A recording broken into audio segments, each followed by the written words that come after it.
Bonjour, ce deuxième clip vidéo au sujet de OA, c'est-à-dire Outlook Web App, portera donc particulièrement sur les éléments d'envoi de courriel, de transfert de réponse, quelques détails importants au sujet de l'annuaire centralisé, comment gérer les pièces jointes et les fameux 3 points de suspension qui, à toutes les fois que vous les voyez dans Office 365, là, gênez-vous pas d'aller y faire un tour, il nous offre des choix drôlement intéressants. La signature, finalement, il en a été question déjà dans le clip précédent.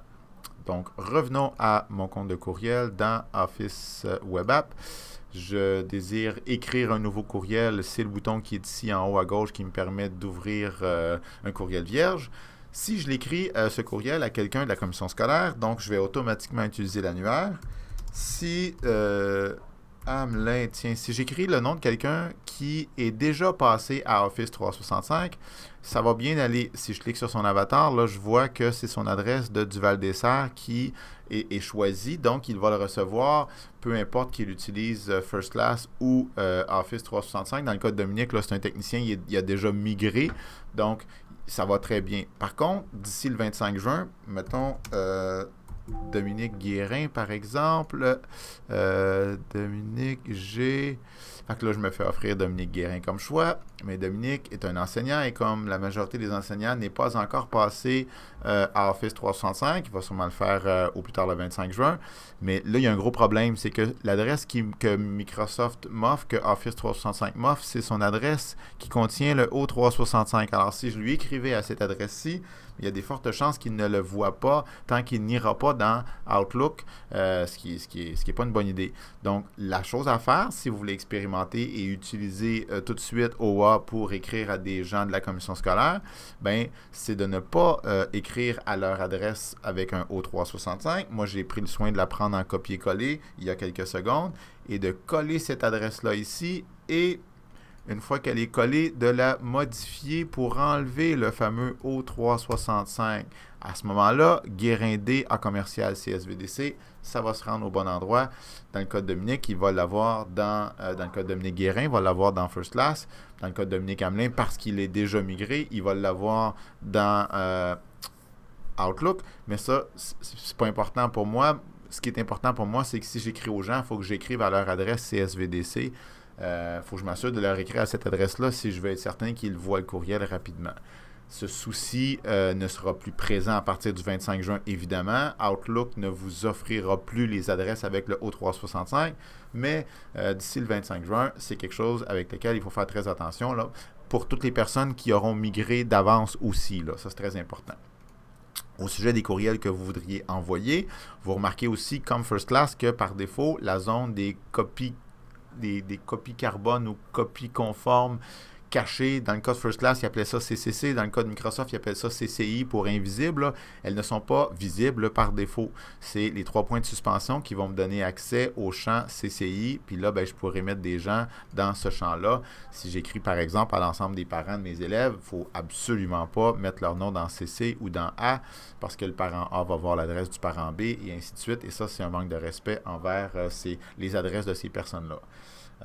Dernier détail au sujet d'un courriel que je voudrais envoyer. Bon, je mets le titre ici. Le corps de mon courriel est en bas là. Si je désire retrouver certaines fonctionnalités avancées comme dans First Class, elles sont cachées encore une fois dans les 3 points de suspension et dans les options des messages. C'est là que vous pourriez envoyer un courriel qui va demander un accusé de réception puis qui va demander une confirmation de lecture si vous voulez avoir des espèces d'équivalents de l'historique de First Class puis être avisé d'un certain nombre du suivi là, de votre courriel. Vous pourriez aussi le catégoriser, votre courriel, comme étant privé, personnel, confidentiel. La personne qui va recevoir le courriel va avoir cette indication-là. Donc, c'est des éléments qui sont intéressants. Dernier détail, mais non le moindre, les pièces jointes. Ça peut être pareil comme avec First Class, mais ça peut être drôlement plus intéressant. On utilise évidemment le bouton insérer qui est ici pour démarrer le processus d'ajouter une pièce jointe à notre courriel. Je vais choisir pièce jointe au fichier OneDrive et à ce moment-là, par défaut d'ailleurs, Microsoft avec raison, là, il me propose d'aller fouiller dans mon OneDrive plutôt que d'aller fouiller, ça serait possible quand même, d'aller fouiller sur mon ordinateur. Je vois l'ensemble des répertoires sur mon ordinateur, mon bureau, je peux sélectionner un fichier. mais je vous propose plutôt la nouvelle façon de faire qui est plus intéressante, de prendre un fichier que vous avez précédemment déposé dans OneDrive pour le sélectionner. Et qu'est-ce qui se passe à ce moment-là? Je dis suivant. Bien, il va se passer que plutôt que de l'envoyer de façon traditionnelle, c'est-à-dire que oui, vous pourriez quand même prendre le fichier, puis Microsoft va en faire une copie, puis ils vont l'envoyer à la personne. Mais ce que je trouve plus intéressant, c'est de le partager avec OneDrive avec cette personne-là. Qu'est-ce que ça a pour effet, ça, que de le partager avec OneDrive? C'est que la personne au bout, elle va recevoir un accès à ce fichier-là et non une copie de ce fichier-là. Et ça, pour des travaux collaboratifs qui sont souvent là, impliqués dans les envois que nous effectuons, ben, c'est beaucoup plus efficace parce qu'on a pu à gérer les versions. Dominique va travailler à même ce document-là où il va consulter ce même document-là. Donc, si moi, je le modifie avant qu'il puisse le voir, je n'ai pas à lui réenvoyer une nouvelle version.